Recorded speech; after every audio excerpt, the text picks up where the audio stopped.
प्यारे बच्चों, कैसे हो आप सब। आई थिंक आप सभी अच्छे होंगे, मैं भी अच्छा हूँ। आज फिर आपके सामने आपके अपने संदीप सर लेके आए हैं इस वीडियो लेक्चर में एक्सरसाइज 4.3 एनसीईआरटी क्लास 12 का इंट्रोडक्शन, जो आपकी मैथ्स की एनसीईआरटी एक्सरसाइज 4.3 है। इस वीडियो लेक्चर में हम उसका इंट्रोडक्शन पढ़ेंगे और एक्सरसाइज 4.3 के हम एग्जाम्पल भी स्टडी करेंगे, क्योंकि बहुत सिंपल और इजी एक्सरसाइज है और इसके क्वेश्चंस आने के भी चांसेस रहते हैं। जितनी सिंपल है तो उतनी ही ट्रिकी भी है। क्लियर है? तो पहले हम इसका बेसिक कॉन्सेप्ट चेक करते हैं कि इस एक्सरसाइज में बताया क्या गया है और किसके ऊपर बेस्ड है। सबसे पहले मैं बता दूं, जो टॉपिक हम पढ़ रहे हैं डिटर्मिनेंट, तो डिटर्मिनेंट की एप्लीकेशन है एक ये कि डिटर्मिनेंट कहां पर यूज होता है। क्लियर हुआ? तो डिटर्मिनेंट जहां पर यूज होता है उसके बारे में हम स्टडी करेंगे इसके अंदर। तो उसका एक कॉन्सेप्ट है एरिया ऑफ ट्रायंगल। ट्रायंगल आपको पता है बेटा, ट्रायंगल ये होता है जिसकी 3 साइड होती है, close figure bounded by 3 side, और इसकी 3 ही वर्टेक्स होती है। तो इन वर्टेक्स के कोऑर्डिनेट हो गए, मैंने इसको मान लिया x1 y1, इस कोऑर्डिनेट को मान लिया वर्टेक्स के कोऑर्डिनेट को x2 y2, और इसको मान लिया मैंने x3 y3। तो इस तरीके से मुझे ट्रायंगल की 3 वर्टेक्स गिवन है, तो मुझे उसका एरिया किस तरीके से निकालूंगा, बाय यूजिंग डिटर्मिनेंट। वैसे तो मेरे पास फॉर्मूला है, हीरोस फॉर्मूला हम यूज कर सकते हैं। क्लियर है? तो लेकिन मुझे यहाँ पर डिटर्मिनेंट की हेल्प से निकालना है, तो इसका लिखने का पैटर्न आपको पता होना चाहिए। Area of triangle whose vertices are, पहली वर्टेक्स को x1 y1 x2 y2 x3 y3 is given by delta equal to half sign of determinant vertical bars. तो x1 y1 1, x2 y2 1, x3 y3 1। तो मैं इस तरीके से represent करके फिर मैं इस डिटर्मिनेंट को एक्सपेंड कर दूंगा किसी भी रो या किसी भी कॉलम के अलोंग, और बाहर मुझे लिखना है स्क्वायर यूनिट, क्योंकि एरिया हमेशा स्क्वायर यूनिट में रहता है। क्लियर हो गया? अब यहाँ पर एक बात आती है निकल के, जो रिमार्क में मैं लिख रहा हूं, since area is a positive quantity, area कभी भी नेगेटिव नहीं होता, ये पॉजिटिव क्वांटिटी होती है। We take absolute value of the determinant, हम डिटर्मिनेंट की कैसी वैल्यू लेंगे, एब्सोल्यूट वैल्यू लेंगे, मींस पॉजिटिव वैल्यू लेंगे। सपोज किसी कारण से यहाँ पे -5 आ जाता है, ये आ जाता है एरिया -5, तो आपको क्या कंसीडर करना है, +5 करना है, क्योंकि हमें डिटर्मिनेंट की एब्सोल्यूट वैल्यू लेनी है। एब्सोल्यूट वैल्यू क्या होती है, positive value. Clear? Second, if the point x1 y1 x2 y2 x3 y3 are collinear. Collinear का मींस क्या होगा बेटा, कि point lies on a straight line, एक सीधी लाइन पर लाई कर रहे हैं, और यदि कोई भी 3 पॉइंट एक सीधी लाइन पर लाई करते हैं तो वे कोलिनियर होते हैं, और जब वे सीधी लाइन पर लाई करेंगे तो उनका एरिया भी क्या होगा, 0 होगा। Then delta equal to 0।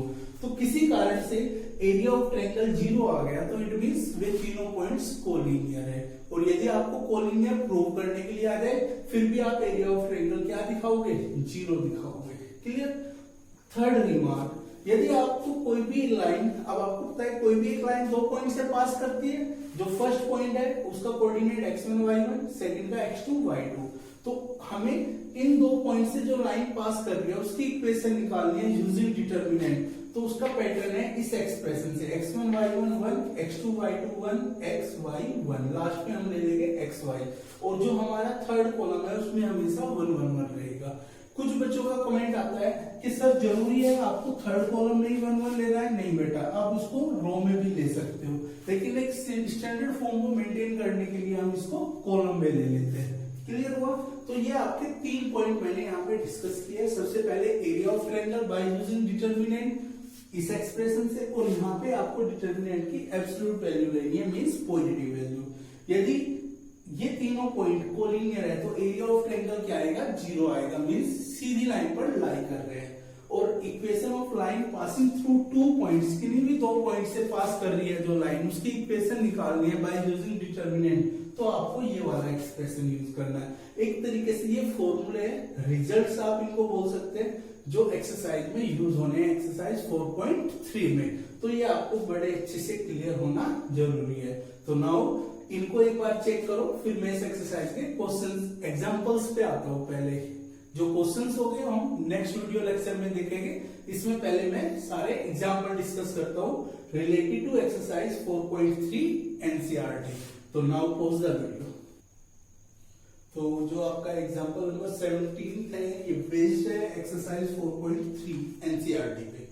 तो एग्जांपल क्या कह रहा है, find the area of the triangle, triangle का एरिया निकालना है, हुज वर्टिसेस आर 3 वर्टेक्स दे दी। वो यहाँ पर ये भी कह सकता है कि find the area of triangle by using determinant, determinant को यूज करके निकालो, ठीक है, तो कंफ्यूज नहीं होना, ठीक है। तो आप सॉल्यूशन करोगे जब चेक कर लेते हैं। सबसे पहले वी है, तीनों वर्टेक्स लिख लेंगे, 3 8 -4 2 and 5 1। So now area of triangle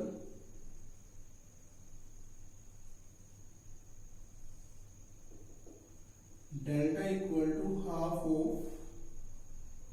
determinant का साइन, फॉर्मूला लिखेंगे बेटा x1 y1 x2 y2 x3 y3 और थर्ड कॉलम में आप 1 1 1 ले लोगे तीनों एलिमेंट और यहां पर लिख दोगे स्क्वायर यूनिट।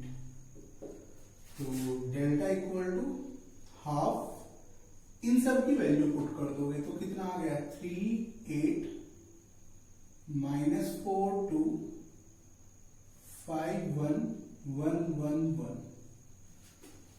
क्लियर। अब इतना करने के बाद आपको ये डिटरमिनेंट एक्सपेंड कर देना है किसी भी रो और किसी भी कॉलम के अलोंग। तो मैं यहां पे लिखूंगा expanding along R1, expanding along, ना भी लिखोगे कोई दिक्कत नहीं है, मैं सिर्फ आपकी नॉलेज के लिए लिख रहा हूं, एक्सपेंडिंग अलोंग R1। तो आपका क्या बन गया, delta equal to half bracket. तो सबसे पहले एलिमेंट क्या है 3, स्मॉल ब्रैकेट, रो 1 छोड़ी कॉलम 1 छोड़ा 2 -1, देन 8, 8 का साइन पॉजिटिव है, वैसे क्या आता है नेगेटिव, तो -8, रो 1 छोड़ी कॉलम 2 छोड़ा -4 -5, देन +1, रो फर्स्ट ये -4 -10 ब्रैकेट क्लोज। तो डेल्टा इक्वल टू हाफ, ये कितना आ गया 3, 2 -1 1, 1 into 3 3, -4 -5 कितना आ गया -9, -9 और 8, 9 8 का 72। क्लियर। -4 -10 कितना आ गया -40।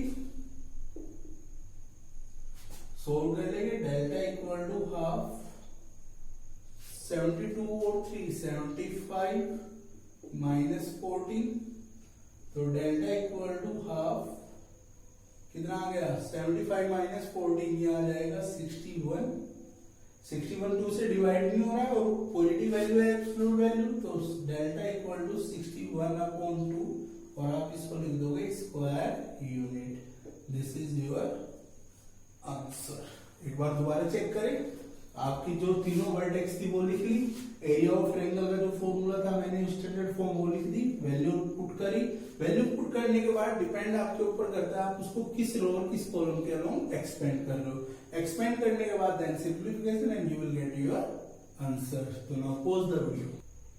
नाउ बेटा एग्जांपल 18, एग्जांपल 18 जो एनसीईआरटी का है वो भी एक्सरसाइज 4.3 के ऊपर बेस्ड है, ठीक है। तो एक बार चेक करते हैं, इसमें 2 पार्ट दे रखे हैं, तो पहले हम आधा पार्ट करेंगे फिर आधा करेंगे आगे सॉल्यूशन। क्वेश्चन पढ़ते हैं। देखो, find the equation of line joining A and B. एक लाइन है आपकी, सबसे पहले मैं बना देता हूं ताकि आसान हो जाए क्वेश्चन। ए पॉइंट ले लिया 1 3, देन बी पॉइंट, और बी पॉइंट ले लिया मैंने 0 0। ठीक, इसमें का एक लाइन है जो ए बी पॉइंट को ज्वाइन कर रही है। यूजिंग डिटरमिनेंट, इस लाइन की इक्वेशन निकालनी है आपको। क्या निकालनी है इस लाइन की इक्वेशन यूजिंग डिटरमिनेंट।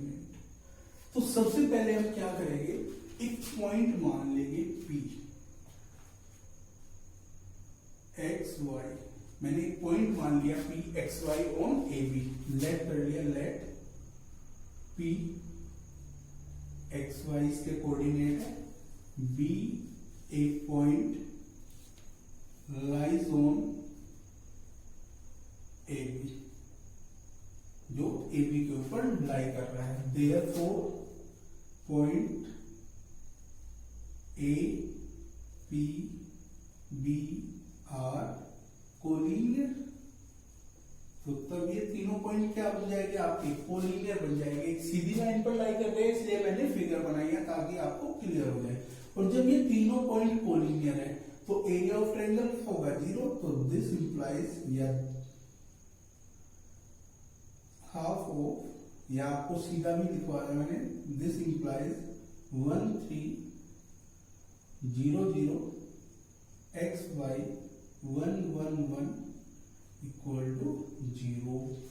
एक्सप्रेशन लिखवा दिया अभी, इससे पहले मैंने रिमार्क में। इसको एक्सपेंड कर दो किसके अलोंग, R2 के अलोंग कर दो, क्योंकि R2 में 2 जीरो है। एक्सपेंडिंग अलोंग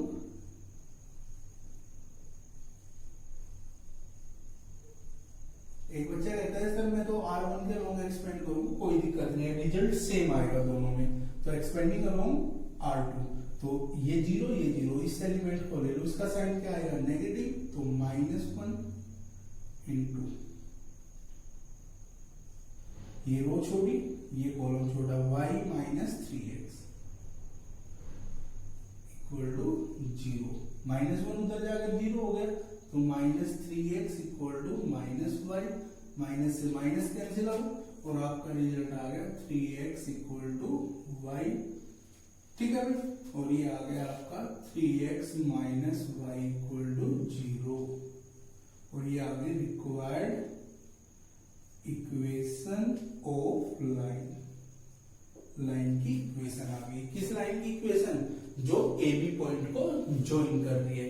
अब देखो ये डिटर्मिनेंट से, वैसे आप डायरेक्टली भी निकाल सकते हो, 11th में आपको पढ़ा रखा था कि किसी भी दो लाइन को जो दो पॉइंट किसी भी लाइन को ज्वाइन करते हैं तो उसकी इक्वेशन कैसे निकलती है, y minus y1 equal to y2 minus y1 upon x2 minus x1 और y minus x minus x1। तो वो फॉर्मूला है आपका, ठीक है ना। तो लेकिन आपको यहाँ पर डिटर्मिनेंट की हेल्प से निकालना था। तो ये तो फर्स्ट पार्ट हो गया। अब इसका सेकंड पार्ट चेक करते हैं। सेकंड पार्ट में क्या बोला है, find k if d point दे दिया, k की वैल्यू निकालनी है कब, जब d जो है वो आपका k0 है। ये point such that area of triangle ABD is 3 square unit. अब देखो नाउ, अब आपको क्या दे दिया, इसको लिख लो हाफ ऑफ, क्योंकि एरिया की फॉर्म में दे रखा है हाफ, डिटर्मिनेंट का मैंने साइन लगाया, तो ये ABD, तो 1 3 0 0 और k0, इसमें ले लेंगे 1 1 1 और एरिया ऑफ ट्रायंगल क्या दे रखा है 3। अब आपको यहाँ पर एक पॉइंट याद रखना है, मैंने हमेशा बताया था एरिया ऑफ ट्रायंगल हम क्या लेंगे, absolute value of the determinant, determinant की एब्सोल्यूट वैल्यू। तो इसका मतलब यदि ये नेगेटिव आया होगा तो हमने तब भी पॉजिटिव लिया, पॉजिटिव आया होगा तो भी पॉजिटिव। तो इसलिए इस तरह के पार्ट में जाकर आपसे अननोन वैल्यू निकलवाने लगे, आप एरिया दे रखा हो तो आप प्लस माइनस लोगे। क्या लोगे बेटा, प्लस माइनस, पॉजिटिव भी हो सकता है और ये नेगेटिव भी। ये इधर चला गया और इसको एक्सपेंड कर दिया, क्या आ जाएगा आपका -1 इंटू ये रो छोड़ी ये कॉलम छोड़ा 0 -3k equal two plus -6। Clear. अब ये कितना हो गया 3k equal two plus -6, k की वैल्यू एक तो आ गई +-2 and this is your answer. तो k की वैल्यू आपकी +2 भी आ सकते हो -2 भी। अब देखो इस एक क्वेश्चन में उसने दो पार्ट बना दिए, एक तो आपको 2 पॉइंट देके उसकी इक्वेशन पूछ ली यूजिंग डिटर्मिनेंट, और एक एरिया देके और आपसे 3 पॉइंट देके एक पॉइंट D दे दिया जिसमें एक अननोन कोऑर्डिनेट पॉइंट है K, वो पूछ लिया। तो इसमें 2 पार्ट उसने बना दिए। तो आप इजीली इस क्वेश्चन को ध्यान से देख के समझे, कोई दिक्कत है तो आप कमेंट बॉक्स में मुझे रिप्लाई कर सकते हो। अच्छा पर इंपॉर्टेंट क्वेश्चन है मेरे पॉइंट ऑफ व्यू से। क्लियर है ना, पॉज वीडियो। नाउ एक एग्जांपल और देखते हैं हम। This example is not from your NCERT book, लेकिन इसके बेस पर आपका एनसीईआरटी एक्सरसाइज में क्वेश्चन जरूर है एक्सरसाइज 4.3 में। तो एक बार इसको और डिस्कस कर लेते हैं। एग्जाम्पल में क्या बोला है इसने, if the points 2, -3, k, -1 and 0, 4, ये 3 पॉइंट्स कोलिनियर दे दिए, तो k की वैल्यू निकालो। अब if the 3 points are collinear then area of triangle must be 0। Area of triangle क्या आएगा, 0 आएगा। देखो बेटा, तो the points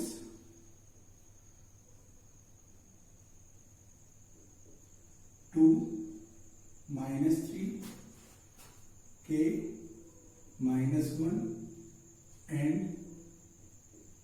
0, 4 are collinear,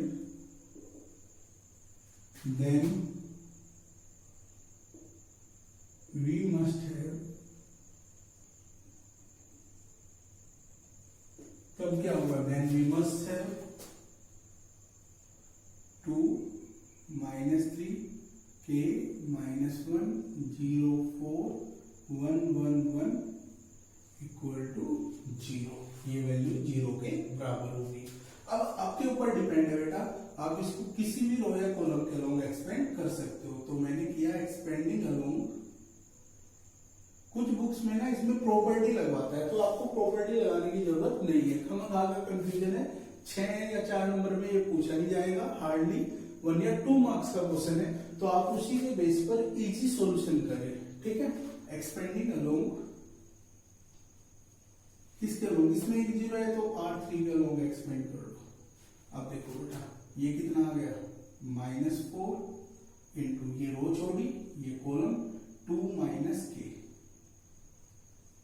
then +1, ये रो छोड़ी, ये कॉलम -2 + 3k इक्वल टू 0।